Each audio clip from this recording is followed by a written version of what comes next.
La vidéo 22 se termine donc sur cette problématique, comment se forment les reliefs, mais j'ai oublié de vous montrer la carte mentale de résumé ainsi que les quiz, donc n'hésitez pas à les travailler.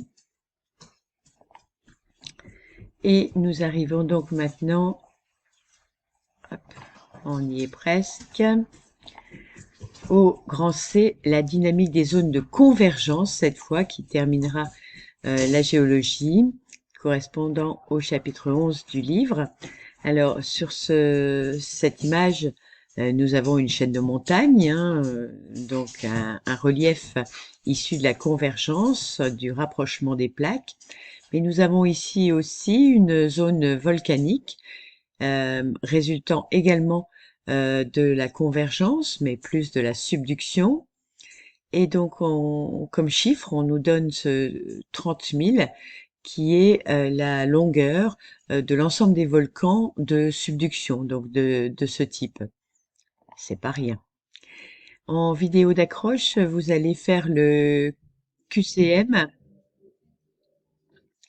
lié à cette vidéo qui s'intéresse, c'est pas ici que je veux être,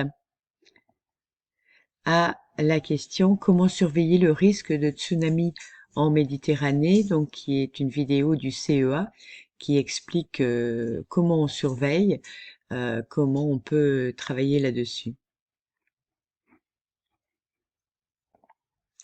Puisque lorsqu'on a un séisme dans une zone de subduction, euh, qui est souvent située à proximité des océans, eh bien, on a de forts risques de tsunami associés.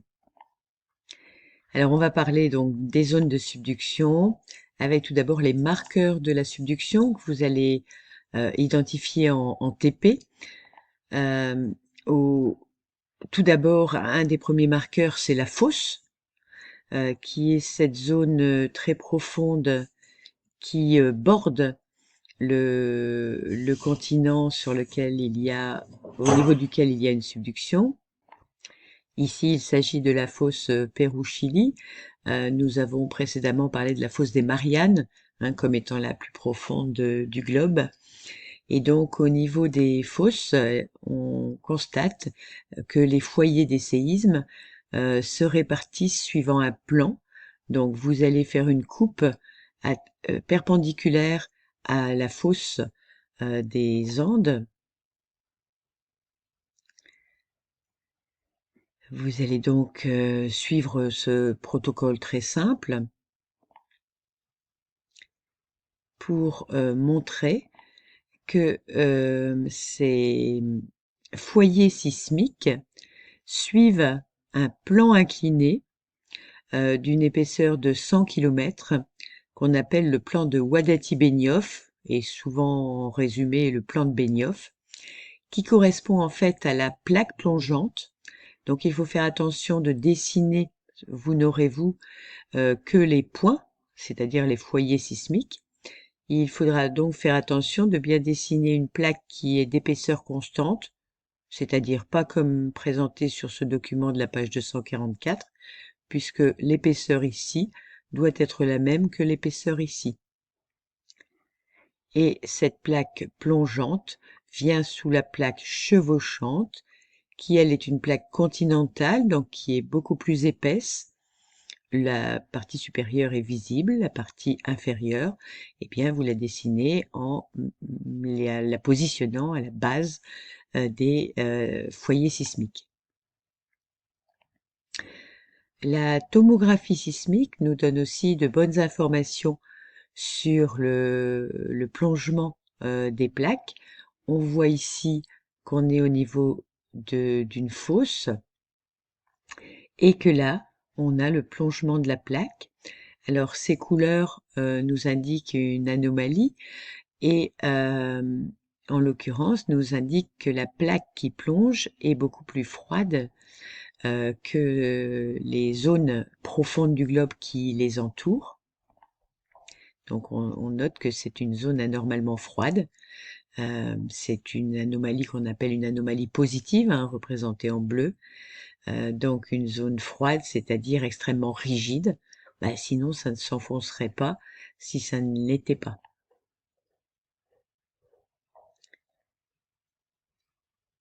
Alors, on peut calculer la densité qui assure le plongement. On l'a vu dans la vidéo précédente.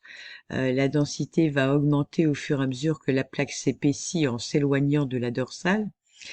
Et à partir d'un certain moment, la densité de la lithosphère océanique va devenir plus forte que la sténosphère qui est en dessous.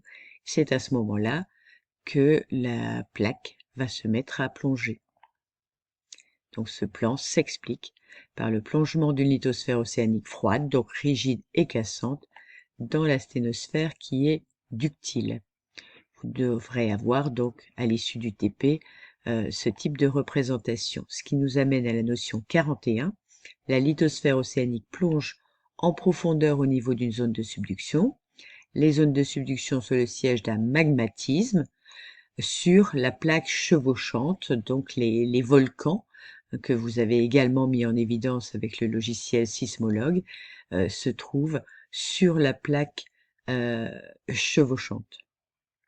Donc ici, en l'occurrence, au niveau de la cordillère des Andes.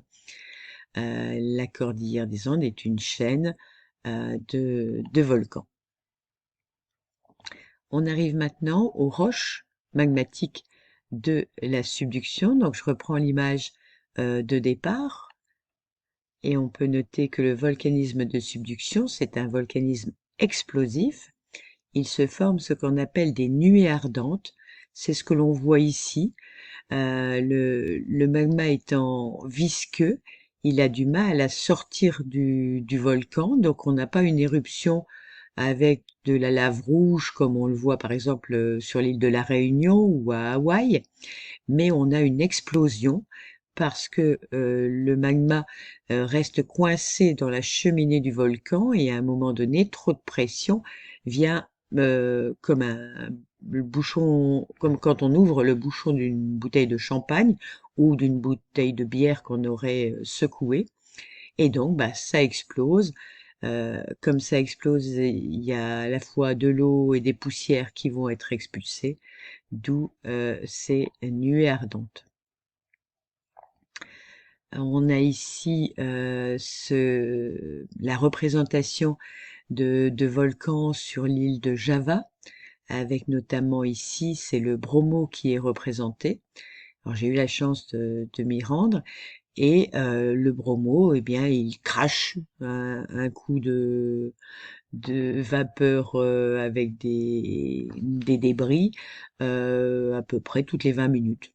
Donc en général, on s'y rend vers 3h30 du matin pour assister au lever du soleil et à ces éruptions très régulières, mais gentilles, hein, mais fréquentes.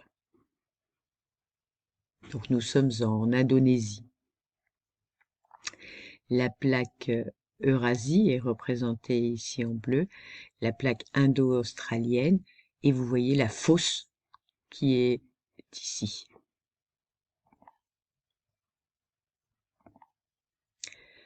On peut noter que deux types de roches sont formées dans les zones de subduction.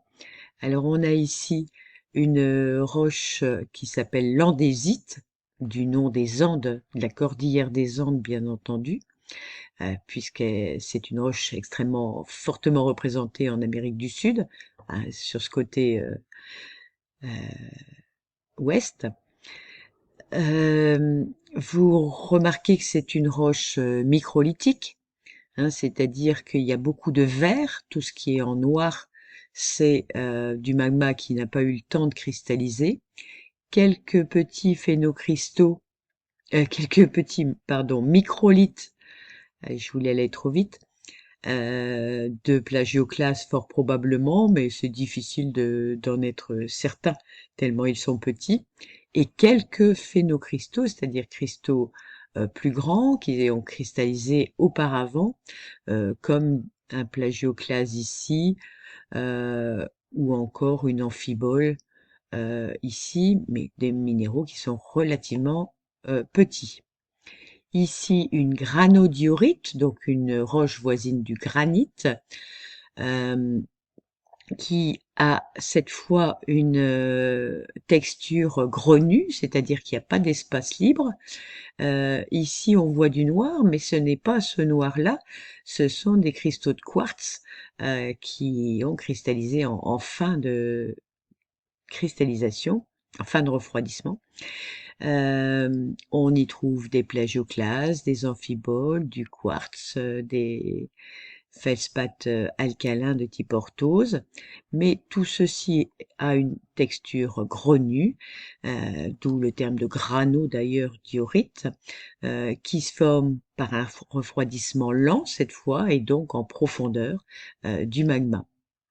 Si on compare les différentes roches au niveau de des minéraux qui les composent, donc on a les roches d'origine, les roches volcaniques et les équivalents plutoniques. Donc l'équivalent de l'andésite, c'est la diorite, l'équivalent de la dacite, la granodiorite, peu importe.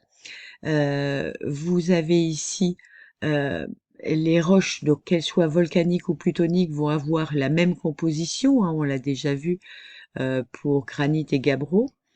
Donc ici on a des roches pauvres en quartz, alors que ici on a des roches de plus en plus riches en, en quartz. Par contre, non pas par contre, de la même façon, des roches de plus en plus riches en feldspath alcalin, mais c'est là que vient le par contre, de plus en plus pauvres en plagioclase. Bien sûr, s'il n'y a pas l'une, il y a forcément d'autres minéraux. Au total, bien sûr, on a toujours 100. Les chiffres représentent donc des pourcentages. Euh, et donc une évolution du magma et des roches qui sont alors formées. Vous avez ici les formules chimiques des différents minéraux. Alors bien sûr, il ne faut pas les connaître, mais vous voyez que certains minéraux sont très simples chimiquement, seulement 2 atomes, hein, la silice et l'oxygène. D'autres sont extrêmement compliqués, comme les amphiboles. Par contre, des éléments vont pouvoir migrer de l'un à l'autre, c'est ce que l'on va voir par la suite. Alors, ce que l'on peut voir aussi d'important, c'est que ces roches contiennent des minéraux qui contiennent de l'oxygène ou de l'hydrogène. Hein, on voit ici Al2O3, MgO, FeO. Donc on a de l'oxygène et de l'H2O dans tous ces minéraux, dans toutes ces roches, pardon. Hein, ce sont 4 roches qui sont étudiées ici. Et pourquoi sont-ils hydroxylés ces minéraux? Eh bien parce que ils sont formés à partir d'un magma riche en eau. Donc vous devez savoir faire un schéma global de la subduction et noter la notion 43. Le volcanisme est de type explosif. Les roches mises en place montrent une diversité pétrologique, c'est-à-dire une diversité de types de roches, mais leur minéralogie, c'est-à-dire leur composition en minéraux, atteste toujours de magma riche en eau. Ce qui nous amène à nous poser une question, mais d'où vient cette eau? Ce sera l'objet de la vidéo suivante. Merci pour votre attention.